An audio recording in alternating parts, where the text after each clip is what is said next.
لو فاكر اللي انا طالع اتكلم على تصريحات الموسيقار بالنسبه لموضوع الشيخ بحة تبقى غلطان، او حتى رد الشيخ بحة عليه برضه تبقى غلطان. امال انا طالع اتكلم على ايه؟ لا لا خالص، انا جاي اتكلم على تصريحات عضو مجلس اداره نادي الزمالك اللي المفروض لما يتكلم كلامه كده يبقى المظات. بس للاسف التصريحات بتاعته دي تلخص لك كل البليلة اللي احنا بنتكلم عليها، وتفهمك قد ايه عقلية الناس دي، وتأكد لك ان اللي في دماغه او اللي بيقوله هو مش المظات، هو حاجة تانية خالص بس لسه ما اكتشفناهاش. بسم الله الرحمن الرحيم، اهلا وسهلا بيكم حلقة جديدة ورياكت جديد مع هشام. النهارده هنتكلم على تصريحات عضو مجلس اداره نادي الزمالك جمال عبد الحميد، اللي كان مستضيفه يعني كريم عبد ابو الحسن كان مستضيفه هو وعم رجبولا وواحد تاني كده، انا ما بقى مش عارف اساميهم والله، يعني انا بالصدفه والله شفت الفيديو وقلت لازم اطلع اقول للناس التصريحات. هنقولها تصريح تصريح، وهنتكلم على كل تصريح نرد عليه ونديهوله في عينيه. فيلا كده كده واحدة واحدة ونتكلم مع بعض ونشوف عم رجبولا والأستاذ المحترم جمال عبد الحميد اللي بيقول المظات، عضو مجلس إدارة الزمالك اللي بيقول المظات. يلا بينا. كريم أبو الحسن المريض النفسي ده بيقول لرجبولا وبيقول لجمال عبد الحميد، بس خاص بالسؤال لجمال عبد الحميد. بيقول له أوسوريو عايز اسالك على تصريحات أوسوريو بعد المؤتمر الصحفي لما قال ان انا متحمل المسؤوليه وكده. فجه قال له ايه؟ طب بص، انا ما كنتش عايز اتكلم في الماتش، الراجل خلاص خلص الكلام واحنا مش هنعيد كلام الراجل تاني، بس انا عندي كده كام نقطه كلام كتير قوي عايز اتكلم فيه. فراح قال له اتفضل وبتاع وكده. طبعا الراجل هيفتكر اللي هو يقول حاجه مهمه يعني، بس بما ان هم اصلا كلهم مرضى نفسيين ومنهم كريم ابو الحسن ده، فبالنسبه لهم الكلام ده هو فعلا صح يعني. وانا مش هقول الزملكاويه كلهم، معظمهم بس. قال ايه بقى ابو دماغ المظات؟ بيقول لك انا بوجه كلامي للزملكاويه الحقيقيين مش بتوع اللجان، الحقيقيين بس. تحاسبني امتى؟ لما تضيع البطولات. تحاسبني امتى؟ يعني انتوا دلوقتي ما تحاسبونيش، انتوا تحاسبوني في النقطة اللي انا هقولها دي بس لما تتنفذ النقط دي تحاسبني. مركزين معايا؟ يلا. اول حاجة بيقول لك اديني جدول دوري صح، جدول دوري صح، مش اول 5 ماتشات يكونوا قوية وصعبة والمنافس العكس. يا ناس يا هو، مش جدول الدوري ده يا جدعان بيبقى قرعه ولا مش قرعه؟ لا بيبقى قرعه يا استاذ جمال. هي مش مشنا وقاعدين بننقي منها نلعب ايه الاول ونلعب ايه الاخر. جدول الدوري بيبقى عباره عن قرعه. وعلى فكره كابتن حازم امام، يا عم هتقول لي يا حازم امام مش في لجنه المسابقات او اللي هي تبع رابطه الانديه؟ هقول لك في مندوب للزمالك في رابطه الانديه وعارف ومتاكد ان هي عباره عن قرعه. فده ادي اول نقطه. متخلف بيتكلم مش فاهم حاجه. واحد عارف عضو مجلس النظام مش فاهم حاجه، مش عارف هو بيقول ايه، بيهرتل. تاني نقطه بيقول لك اديني نفس الفلوس بتاعت الرعايه والاعلانات والتبرعات بتاعت المنافس.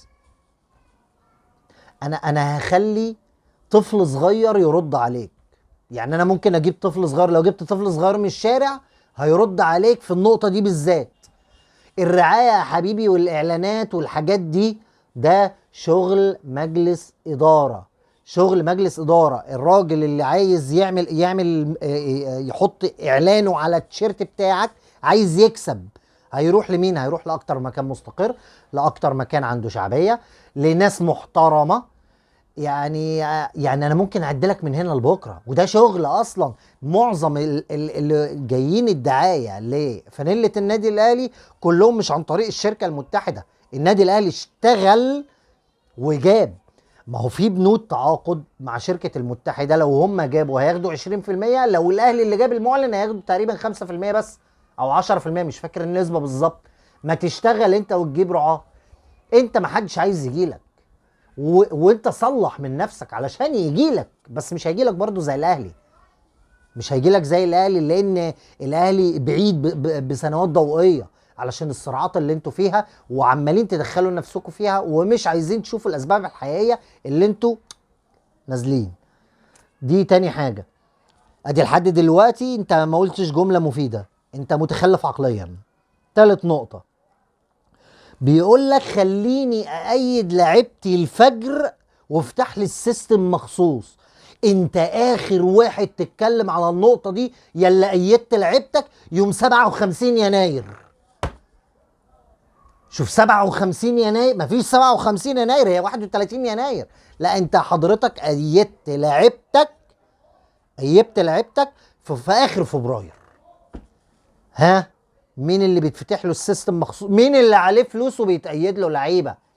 مين اللي عليه فلوس متلتلة ومديون وبياخد الرخصة بتاعت البطولة الأفريقية؟ ها، نقول تاني ولا كفاية؟ أظن كفاية، وصلت الرسالة دي. تالت نقطة. لا ما تزهقوش مني، ده لسه ده قال شوية بلاوي.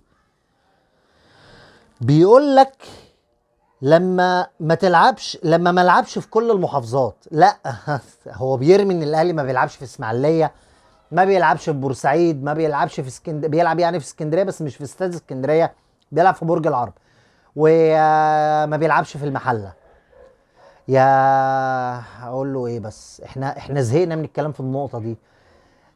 الاهلي مش هيروح يلعب غصبا عن الناس وغصبا عن الحكومه اللي قالت الملاعب دي لا علشان كان في مشاكل، في 74 واحد مات.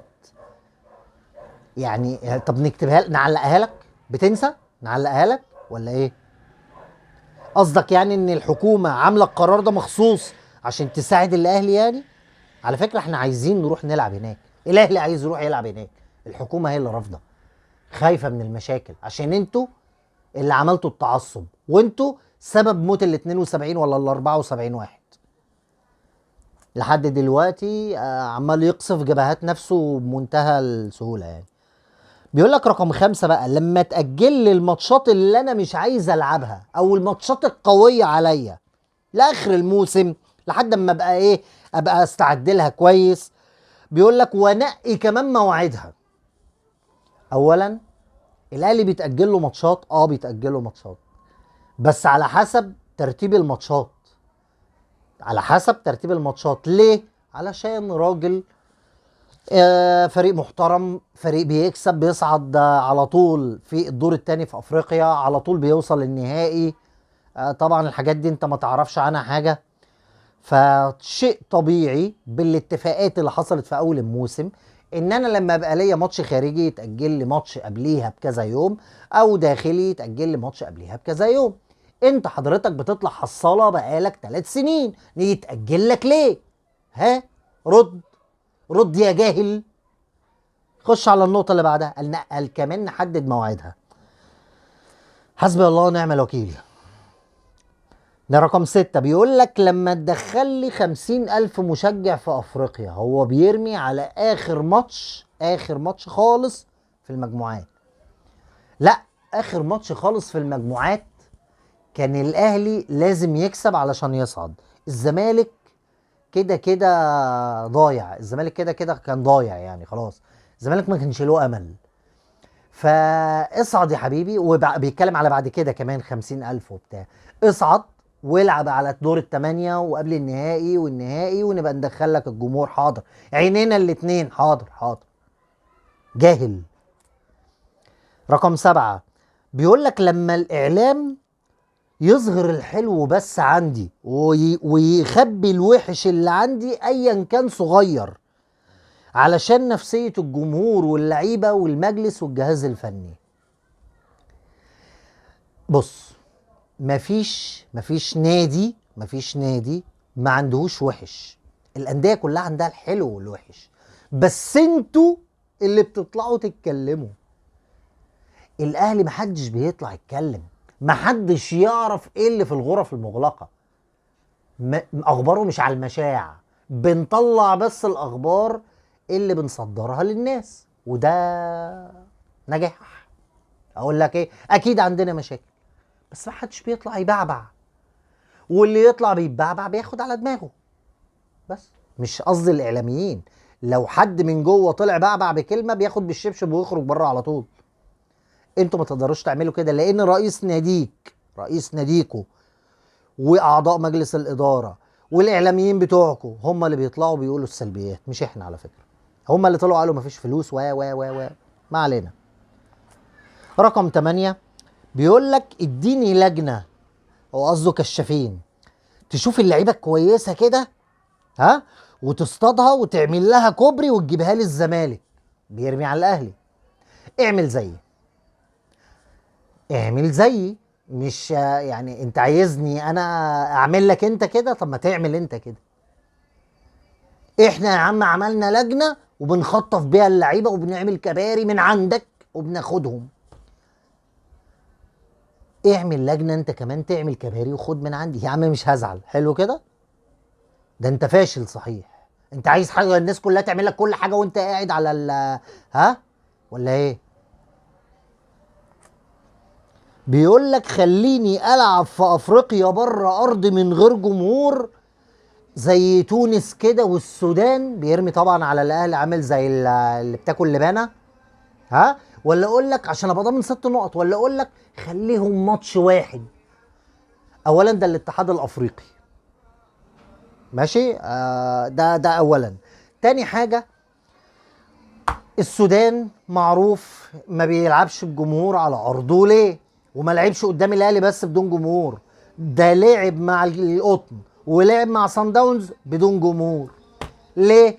عشان الاشتراطات اللي عاملها الاتحاد الافريقي للاستاد ما نفذهاش، فبالتالي مش هيلعب بجمهور. وما لعبش قدام الاهلي بس، لعب كل الفرق. يا غبي، انا مستغرب بالناس دي. ده الناس دي متعلمه يا جدعان. هنيجي للترجي. الترجي في تونس قبل الماتش، الترجي عمل خناقه لجماهيره وهم كسبانين، وواحد داخل لي بمنشار كهربائي ومش عارف وتكسير وحريقه، فتعاقب. انا مالي؟ انا مالي؟ يا متخلف يا جاهل. حسبي الله ونعم الوكيل. رقم 10 بيقول لك دي بقى اهم نقطه، هو بيقول لك خليني اخسر موسمين ورا بعض دوري وكاس وما تشتمش. اديني الهدوء ده يا رب. لا، الهدوء ده او عدم الهدوء انت السبب فيه حضرتك. انت اللي طالع ليل نهار في القنوات والبرامج وفيديوهات على قناتك. مش بتكلم على جمال عبد الحميد، انت فاهم قصدي على مين؟ الموسيقار ماسك الحديده ولوك لوك لوك لوك لوك لوك لوك. طب ما تهدى انت، ما انت ما تتكلمش عشان ما حدش يتكلم. خلي قناتك في حالها، خليها تتكلم على الزمالك بس، ما تبقاش قناة الاهلي 2. على رأي الحلفاوي اما طلع قال لك الاهلي عنده قناتين. ده انتوا راحتكم فاحت. اهدوا انتوا واقفلوا بقكم وهي تهدى. رقم 11 بيقول لك اديني اعلام لما اكسب ما يقللش من مكسبي ويقول اصل الفرقه اللي كانت بتلاعبني هي اللي كان مستواها وحش. احنا كده بقى دخلنا من الاعلام دخلنا على الجمهور. طبيعي الجماهير بتقعد تحفل على بعض وبتقعد تتريق على بعض، يقول لك اصل ده واصل ده. هو انت مسؤول ولا طفل صغير؟ طب ما هو ياما جماهير الاهلي بتقول، بس المسؤولين ما بيسمعوش الا لصوت الصح. ممكن يضغط عليهم من الجمهور في حاجه معينه، ممكن يراجعوا نفسهم ويلاقوا ان الجمهور عنده حق فيها. بس انتوا لما انت واحد من الناس لما تطلع ترد على جمهور وترد على كلام جمهور زي خالد الغندور، يبقى انتوا لا مؤاخذه. رقم 12 بيقول لك اديني لما اطلع التالت محدش يهاجمني زي ما هم طلعوا التالت وكله ساندهم. ارجع واقول لك الناس الجماهير لو شايفه اللي انت عامل اللي عليك لو شايفه اللي انت عامل اللي عليك وما فرطتش في لعيبتك وما بتعملش مشاكل ومش مدخل الزمالك في مشاكلك انت، ساعتها هتلاقيهم كلهم واقفين وراك. احنا وقفنا قدام مع الكابتن محمود الخطيب في كذا مره ومجلس ادارته وكنا بنرد عليهم في حاجات كتير، بس احنا شفنا هم كانوا بيعملوا ايه ووقفوا كلهم ازاي وقفه راجل واحد ووحدوا الصفوف علشان الاهلي يرجع تاني، وكله وقف وراه عشان لاحظنا اللي هم عايزين يعملوا لمصلحه النادي. لكن انتوا اهم حاجه مصلحتكم الشخصيه، مش مصلحتكم الشخصيه التطبيل لواحد. رقم 13 بيقول لك اديني مخرجين بتوع ماتشات عادلين يبينوا كل حاجه. اقسم بالله انت اكتر فريق مفضوح في الدنيا، ولو المخرجين كانوا عادلين فعلا انت، انا مش عارف انت هيحصل فيك ايه في الماتشات على كم اللي بيحصل اخطاء لصالحك في ماتشاتك. رقم 14 بيقول لك اديني لجنه انضباط ما توقفش لعيبتي.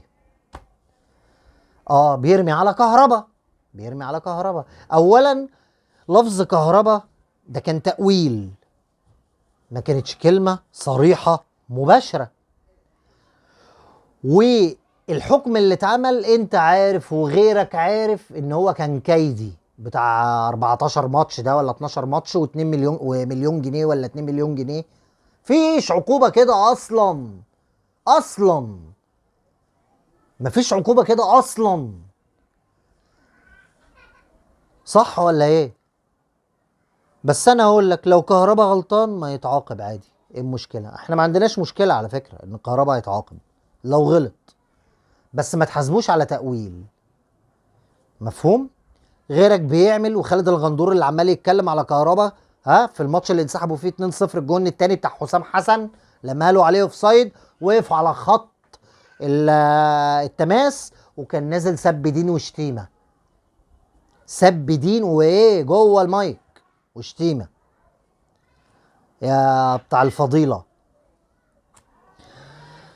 بيقول لك اديني فار عادل ما يميلش الخط ويحسب في لفريق وفريق. لا ده انت ماتش الاهلي والزمالك اللي لسه خلصان اتحسب لك ضربة جزاء والكرة فاول عليك وما اتحسب لناش ضربة جزاء ولا اتشافت. ده البنا راح عند الفار ما وقفش لحظة، ما شافهاش اصلا، ما تقلوش غير احسبها، ده راح لحد الفار ورجع، ده ما وقفش ثانية. ده قناة الزمالك طلعت قالت الاهلي ليه ضربة جزاء، ده كل القنوات قالت ضربة الجزاء الزمالك فاول من الاول، محدش فيكم فتح بقه يعني، وطالعين تقولوا الظلم التحكيمي يا ولاد حسبي الله ونعم الوكيل، حسبي الله ونعم الوكيل. قال اديني فار عادل، قال ده لو فار عادل اقسم بالله تنزل درجة تانية. بيقول لك ايه بقى؟ دي 15 نقطة. بيقول لك لما ده كله بقى يبقى يحصل، يبقى تعالى حاسبني على البطولات اللي ضيعها. يا سلام يا روح امك، يا سلام. شايفين يا جماعة الألمظات اللي قالها؟ اقسم بالله قال كلام مزيكا، قال اسباب بتاعت رئيس عضو مجلس اداره بيفهم. دي العقليات يا جدعان، هي دي العقليات اللي تنفع. ده جهبذ ده ولا ايه؟ ده جهبذ. ايه رايكم؟ اظن كلام في الجون، كلامه جميل وكلامه صحيح وسليم وفي الصميم. هي دي مشاكل الزمالك، لو اتحققت سألوا بقى في البطولات، لكن لو ما اتحققش احنا قاعدين بنخسر. اصل ال 15 ويعيد لك ال 15 نقطه تاني زي الجاهل. عضو مجلس اداره المفروض بيطلع من بقه المظات. انا مش عارف اجيب له مين، او اقسم بالله لو عيل صغير من جماهير الاهلي صغير قد كده والله العظيم ما يقول الكلمتين دول. بيقول لك بقى ده غير ايه يعني، لازم بقى يدخل بقى ايه سياده الموسيقار في النص. يقول لك ده غير بقى اللي انا عندي كل شويه رئيس يتعزل ويتجمد ويتحبس، ما هو من لسانه ما هو لو حاطط لسانه في بقه وما بيشتمش عمال على بطال بالام، ولا يغلط في اعراض، ولا يتكلم في حاجه كده ولا كده، ولا هيتحبس، ولا حد هيكلمه، ولا هيتجمد، ولا اي حاجه. يعني المشاكل دي كلها اللي انت قلتها من عندك انت اصلا، بس انت مش عايز تحل. انت بتحب الحاجات السهله. تركي آل الشيخ يجيب لك 2 لعيبه، تركي آل الشيخ يديك قرشين تظبط بيهم النادي وتقول اللي انت اللي عملت، ولا ايه؟ يقول لك ده بيدفع مرتبات العمال. لا كمان ما يدفعش مرتبات العمال، ده ما كانش فيه كلور في حمامات السباحه، ده ما كانش فيه مسامير للشمسيات. يا لهو يا سوادك يا ارمط، يا سوادك يا ارمط. يعني لكم الله يا زملكاويه. الحمد لله، الحمد لله على نعمه الاهلي. والله والله الحمد لله على نعمه الاهلي. يعني بس طلع على رد على المتخلف اللي كان بيتكلم ده، عشان بالصراحه تصريحاته دي استفزتني، فانا قلت اطلع اهدها له من اساسها، رغم اللي هي هدى نفسها بنفسها. يلا تصبحوا على خير.